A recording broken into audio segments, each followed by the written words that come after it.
A Filipina died on her birthday in the aftermath of Hurricane Milton in Tampa, Florida. Luisa Santos, an operator of an elderly care facility, was hit by a tree branch. She was brought to the hospital but eventually died due to head injury. The Foreign Affairs Department is now working on the repatriation of her remains. I called my sister, yung nasa Pilipinas. Tapos nag-usap sila. Yun nga, yun lang. I love you anak, ganun. Pati yung brother ko na nasa Chicago, ganun din. So parang sa akin, siguro nga, hindi ko alam kung alam niya.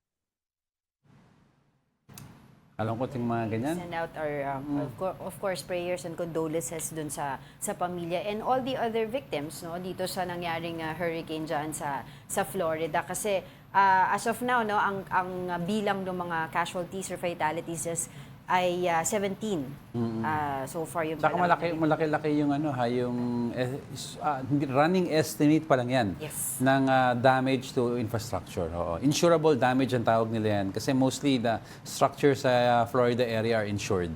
So pero madadamay din yung collection sa insurance niyan. Yes. Oo.